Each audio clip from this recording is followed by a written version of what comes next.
When I was a freshman, like most other freshmen of course, I took pre-AP biology. I wouldn't say that I was exceptional at it, but I caught on to the topics fairly quickly.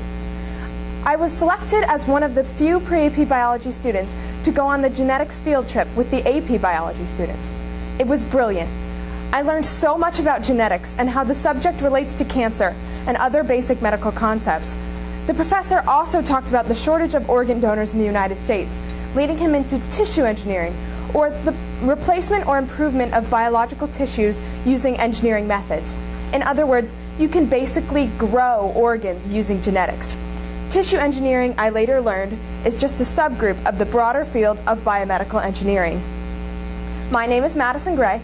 I'm a junior this year, and I've chosen to study biomedical engineering in ISM, having been inspired by a simple 9th grade field trip. For those of you who don't know, biomedical engineering is essentially the practice of using engineering and biology to create pharmaceutical medicines and healthcare technology. Throughout my ISM journey so far, I've been conducting a boatload of research in the form of both interviews and article. For my first interview, I met with Jessica Sampson, a mechanical manufacturing engineer from Orthofix. She was a mentor last year for another student studying biomedical engineering, so I figured she'd be a good choice for a first interview. She was the first to teach me about the importance of the communication skills in engineering. That is not just about the science and math aspect, that you have to learn to articulate what you want in order to get what you want. She was also the first to suggest that I start broad, that I study mechanical engineering in college in order to allow myself more career options in the future. After Jessica Sampson, I turned my studies around quite a bit and interviewed Dr. Erdal Toprak, a professor and researcher at UT Southwestern. His research was profound. He's trying to discover why leukemia cells become resistant to antibiotics and how that can be prevented. He suggested that I get involved as early as possible, that I seek internships and lab work while still in high school so that I can get a jump start when I get into college.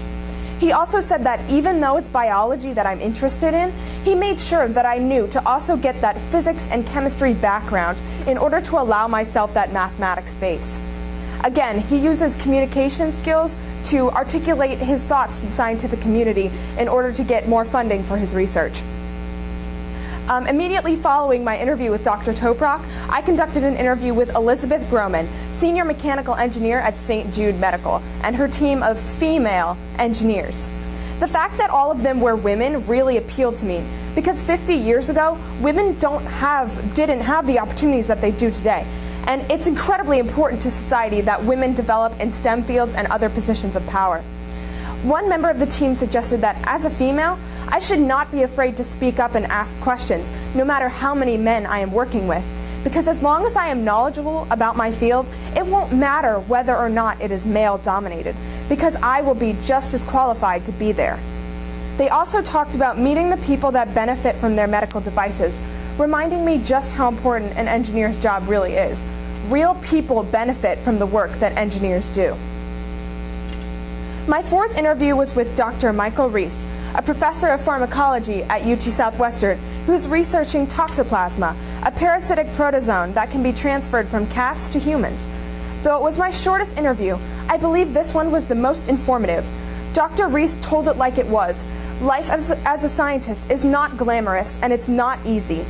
He taught me to balance my time between my needs and my wants. He taught me to keep an open mind because most people have more than one career throughout their lifetimes. He taught me that learning how to code my own programs will allow me to evaluate my scientific data with accuracy and ease. Finally, my fifth interview was with Dr. Shashank Searcy, bioengineering professor at University of Texas, Dallas. He is researching image-guided drug delivery, or the process of using high-frequency sound waves to detect cancerous tumors, and reduce chemo intake to just the cancerous tissue. In my time of doubting that I was smart enough to be an engineer, Dr. Searcy showed me that engineers don't have a designated skill set. He reminded me that the cutting-edge research is why we're here. Scientists need to have the drive to work in order to make the innovations that we make. I think I have that drive. My interviews with professionals led me to understand exactly what kind of research I needed to conduct in ISM and exactly what skills I needed to adopt in order to be a successful engineer. When I completed my original research assessment on the career outlook of a biomedical engineer, I had no idea exactly how many subfields there really were. Honestly, I just can't wait to explore them all and decide where I truly fit and where I could truly make a difference. So I jumped right into the challenge. Of course, I have been interested in tissue engineering since day one, so I conducted research on how it is modernly implemented. Tissue engineering can help heal wounds, repair stem cells, and provide an alternative method to animal testing. Personally, I believe tissue engineering could be revolutionary for spinal cord injuries. If there was a way that the spinal cord and its nerves could be reconstructed using tissue engineering, the outcome would be revolutionary for modern-day science and medicine. So if you look here on this diagram, you can see that on the left is a picture of an actual ear, and this is the computer-generated ear, and this is the one that they growed using ear cartilage after 2 weeks. Following my interview with Dr. Toprak, I researched antibiotic resistance and learned that the mutation of cells can cause premature antibiotic resistance, even if the antibiotic is not yet present.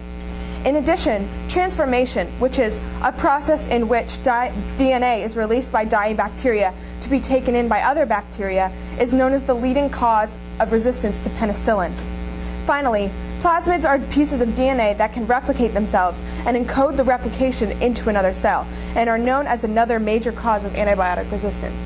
So in this diagram here, you have a bunch of bacteria with just a few resistant, and so the antibiotics kill off the normal bacteria, and that means that only the resistant bacteria will multiply, and then eventually the entire infection is a resistant strain.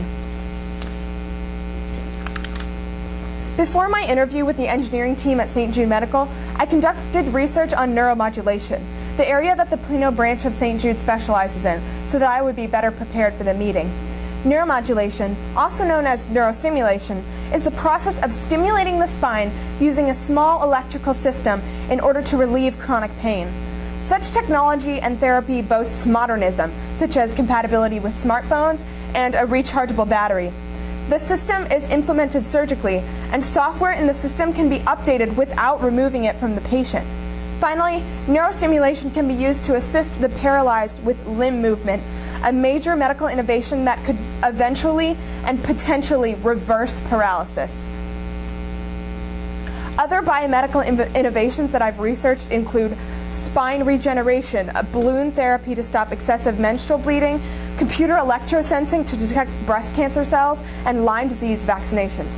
However, I've also realized how important knowledge of mechanical engineering is in order to succeed in biomedical engineering. For this reason, I've also conducted research on robotic applications in medicine. Robots could potentially be lifesavers in hospitals, from preventing human error in surgery to assisting with physical therapy. As you can see, there's absolutely nothing about my topic that doesn't excite me. Despite the importance and relevance of the research I am conducting, it's very hard to truly learn about science and technology without that hands-on learning.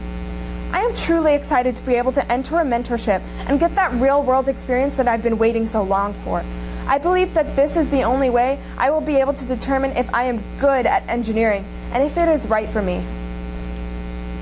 As of right now, I want to study engineering in college and eventually work for the United Nations.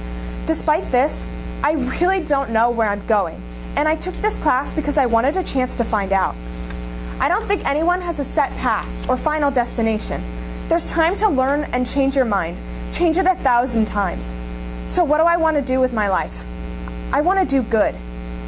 As N.R. Narayana Murthy once said, we all, as engineers, doctors, have a big responsibility to bring smiles on the faces of suffering humanity. Thank you.